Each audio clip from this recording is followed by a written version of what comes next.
Since the dawn of interactive movie games, titles have ran with the notion of having features such as having choices that matter. Your actions dictate the story. There's so many outcomes to keep you entertained forever. Suffice to say, that's utter bullshit. And finally this year with Detroit Become Human, it has proved itself to be not that game. Kinda. I think it's safe to say that this genre was popularized with the success of games like Heavy Rain back in 2010, Telltale's The Walking Dead in 2012, and other games like Life is Strange. Many other games have come from this growing genre, and they all have problems that keep them from just being another generic interactive title, and stop them from really sticking out from the rest of the pack. The most prevalent problem with these games are they really are just structured when they're advertised as letting you be free as your choices let you. Think about it. The choices you make personally that differ from what your friends, said Let's Player, or any other decision gamers around the world chose. But we all ended up at the same final act, the same ending, the same last choices, with possibly even the same conclusion with this facade of choice. Let's take Telltale, with the oh so wonderful. Hey! Hey! Huh? Who do you think should die? You! Oh, thank you for choosing. Your choices matter. For the time being, until we kill the bastard anyway. This is such an infamous instance in Telltale games that players now know if there's even a choice to save two people, they'll both die eventually anyway. And the only thing you're really doing is postponing their death and making them a tool that gets you to the same result no matter who you choose. It's really just a choice of which character you like more at that moment, rather than a character that's essential to the goal that you're trying to accomplish. By the way, I haven't played a Telltale game since Season 2 of The Walking Dead, so maybe they've changed their But don't think Quantic Dream is safe either. Bring that lawsuited ass here, boy. Beyond Two Souls. Damn, I don't even need to say anything, just watch this clip, man.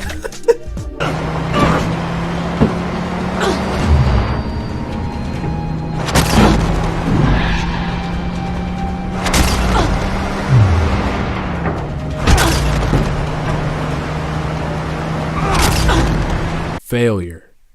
A game over. Permanent death. One of the things that makes Quantic Dream games stand out from other narrative titles. Reduced to a damn joke.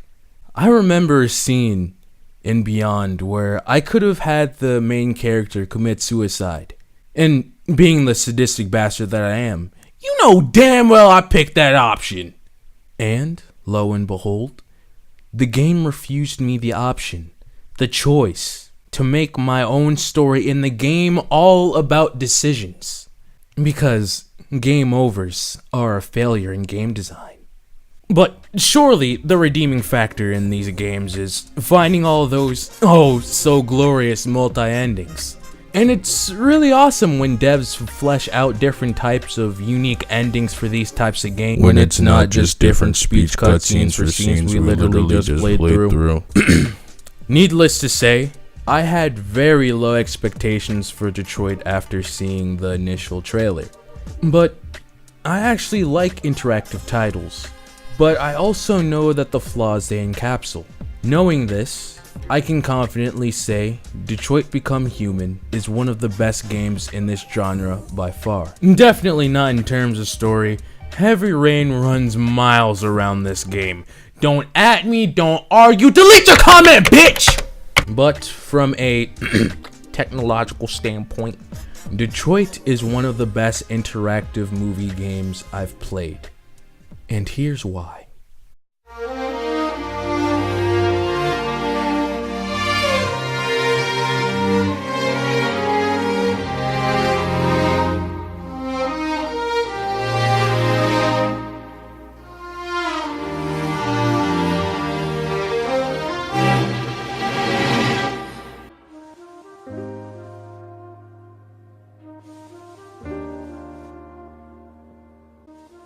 It's kinda hard to speak about spoilers on this game because there are really two types. Story-based spoilers, which are things that can't be changed and are integral for the story's progression, and choice-based spoilers that are achieved based on players' decision.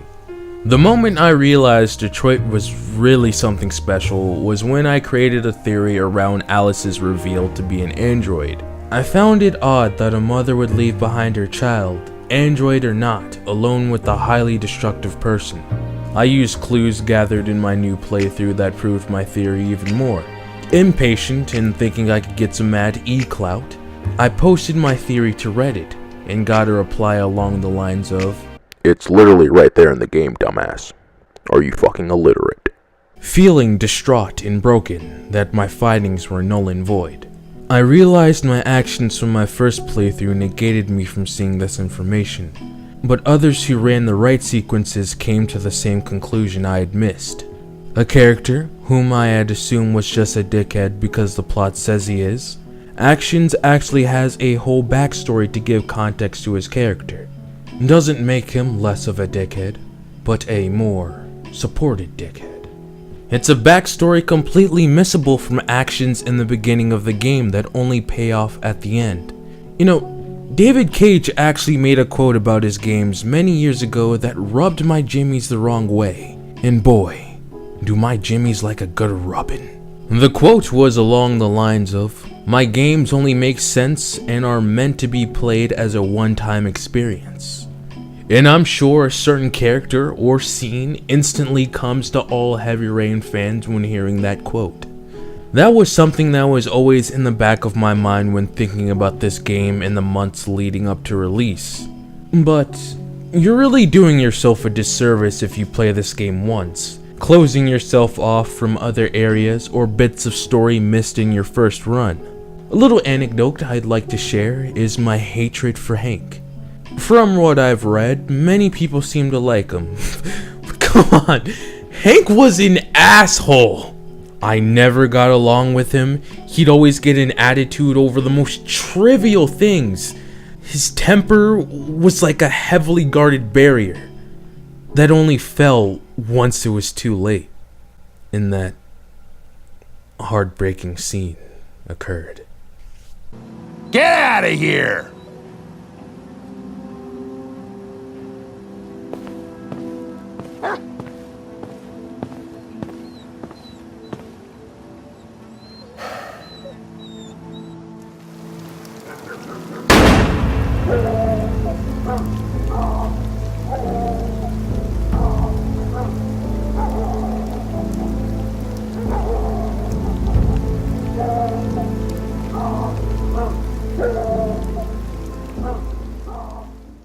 I played the game again, determined to correct my approach with the way I interacted with Hank. It was shaky at first, but towards the latter half of the game, the banter between him and Connor became one of the coolest things I had ever experienced between man and slave bot.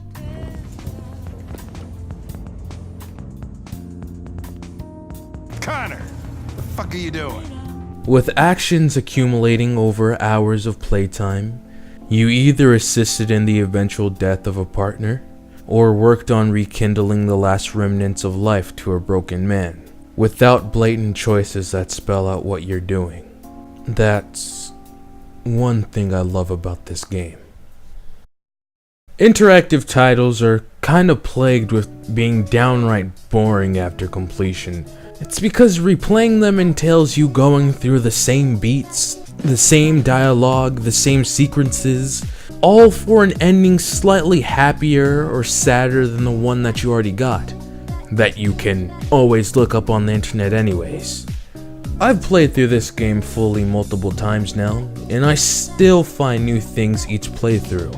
I was actually spoiled to something major hours into my first playthrough, and 4 games later, and I still haven't found that scene yet. Just look at the videos you get in your suggestion bar after watching one Detroit video. Hundreds and hundreds of, what happens if you do this? Kara does this instead of that?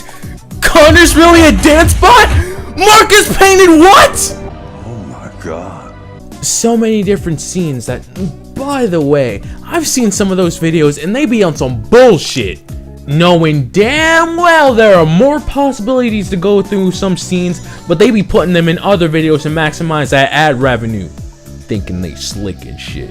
One thing you'll see a lot with these games are players who go through the game like a Let's Player. We've been playing peaceful the whole time. We're only killing when necessary. We are going to do the same thing. Y'all can kiss my ass if y'all don't like the decisions I made thus far. My whole squad alive. How about yours?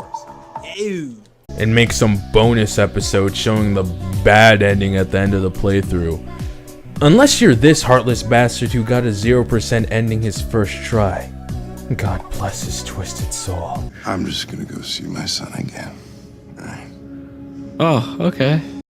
But the thing is, there's nothing wrong with that. We're so programmed to seeing games that have just a bad or good ending that we fail to see the metagame of Detroit Become Human. Replay Detroit as if you're 3 different people with 3 different goals. I'll set up a run in your head. Marcus has become reckless in his mission to free androids. This conflicts with public perception and causes problems for Kara and Alice. And Connor is determined on justice of bringing down Marcus. With questionable methods, of course. You play as Kara, who is dead set on getting a better life for her and Alice. That she's willing to kill, steal, and lie her way to a new life. Your Marcus is a peaceful protester, who, depending on how evil you're feeling, decides to change sides and take a more aggressive approach after humans continue to kill innocent androids for no reason.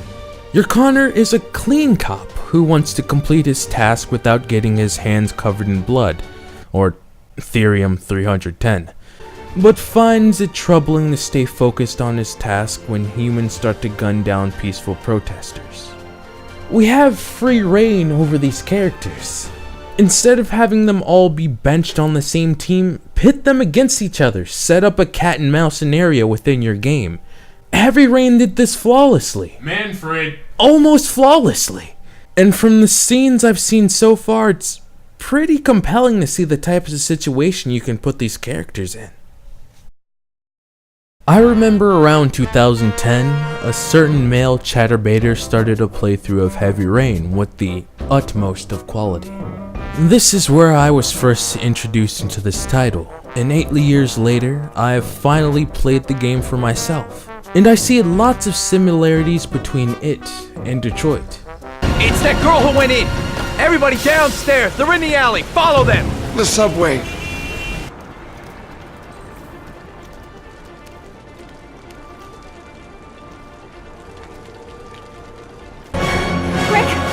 Quick! Ethan, quick! It's gonna hit us!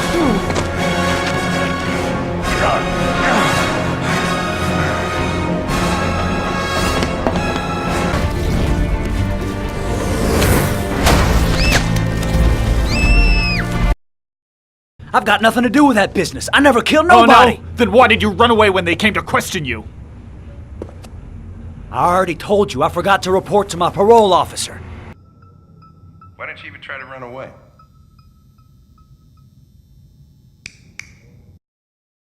Look out!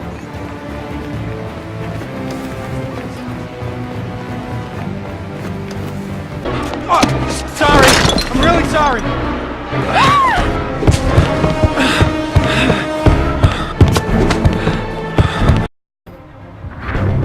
My name is Connor. What about you? What is your name? My name's Scott. What about you? What's your name? Like, for real, if I didn't know they were made by the same company, I would have claimed plagiarism or some shit. Others have even said Quantic Dream still reuse concepts going all the way back to Fahrenheit. But as all of you know, the tech demo shown before the release of Heavy Rain was the first instance of Detroit's Kara. Fuck, I can never get that right. Why am I talking like that? God damn it. It was the first instance of Detroit's Kara. The reception of the demo made David Cage decide to flesh out Detroit into a real project. And it's safe to assume Kara was one of the first characters he'd work on, because I feel like she's the weakest out of the 3. Kara and Alice's mother and daughter dynamic were the spawn of my favorite scenes in the game, but while having a conversation with an eccentric confidant of mine about it, he told me, "You went to the boats? Dude, that's an automatic L." Ah shit, wrong message. But my heart goes out to anybody who took those boats, man. That shit made a young shed some real sodium glucose and liposomes. But what he really said was, Kara's the least controllable character out of the three. And you know what? He was right. What's up with narrative games and always giving us kids to nurture without some sort of FUCK THIS KID option?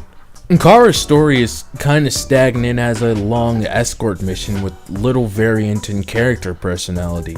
Either you're a caring mother with a strong relationship with their, I guess, adoptive child, or a sort of harsh mother who is kinda distant. But they still end up having tender scenes together anyway, cause plot. With every bad choice I tried to do, it was either covered up with an automatic apology, or came from so left field that it only felt like it was placed in the game because it needed a choice. I've been caring for this human being, risking our lives to get us to a new beginning, but once I find out she's not human, but my own fucking race, that is when I decide to abandon her.